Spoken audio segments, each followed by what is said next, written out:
Hello everyone, welcome back to my channel. Mass spectrometry का instrumentation semester exam के point of view से बहुत ही इंपॉर्टेंट है।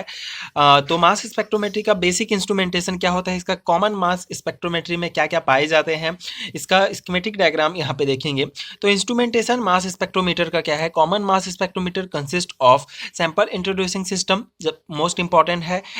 इस जो स्पेक्ट्रोमीटर में पहला है हमारा सैंपल इंट्रोड्यूसिंग सिस्टम पाया जाता है, जिसमें हम सैंपल को वहाँ पे रख के सैंपल को हम जो है उस सैंपल इंट्रोड्यूसिंग सिस्टम में रखेंगे।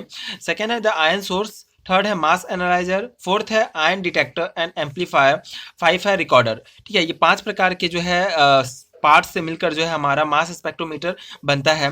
तो ये बेसिक जो है हमारा मास स्पेक्ट्रोमीटर का स्कीमेटिक डायग्राम देखेंगे। ये हमारा मास स्पेक्ट्रोमीटर का स्कीमेटिक डायग्राम जो कि बहुत ही इंपॉर्टेंट है आपके सेमेस्टर एग्जाम के पॉइंट ऑफ व्यू से। अगर आपको सिंपल सा आता है कि मास स्पेक्ट्रोमेट्री क्या है, इसको समझाइए, तो आप ये बेसिक स्कीमेटिक डायग्राम, इसका मास स्पेक्ट्रोमीटर का इंस्ट्रूमेंटेशन समझाइए। तो अगर 2-3 नंबर में आता है तो आप एक क्वेश्चन बता सकते हैं। इसके बाद इसका ये जो क्या है, the whole system from ion source to the collector electrode is maintain at high vacuum. ठीक है, सैंपल इंट्रोड्यूसिंग सिस्टम होता है वो बाहर पाया जाता है, बाकी आयन सोर्स, मास एनालाइजर, आयन डिटेक्टर ये जो है हाई वैक्यूम मतलब कि निर्वात में पाए जाते हैं।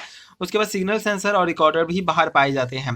तो सैंपल इंजेक्टर में क्या होता है, हम सैंपल को रखेंगे, उसके बाद आयन सोर्स रहेगा, मास एनालाइजर, आयन डिटेक्टर, या हाई वैक्यूम मतलब निर्वात में इसका ऊपर प्रक्रिया करेंगे। उसके बाद सिग्नल सेंसर और रिकॉर्डर, हम रिकॉर्डर में जो है मेन हमको सिग्नल प्राप्त होगा, स्पेक्ट्रम प्राप्त होगा जो मास स्पेक्ट्रोमीटर से हमको प्राप्त होता है। तो ये स्कीमेटिक डायग्राम है ऑफ मास स्पेक्ट्रोमीटर का। इसके बाद के वीडियो में हम इसका मेन जो डायग्राम होता है, मेन जो इंस्ट्रूमेंटेशन होता है उसको देखेंगे और उसमें उसके हर एक पार्ट्स को डिस्कस करेंगे। बहुत ही इंडिविजुअली जो है एक लंबा वीडियो बनेगा।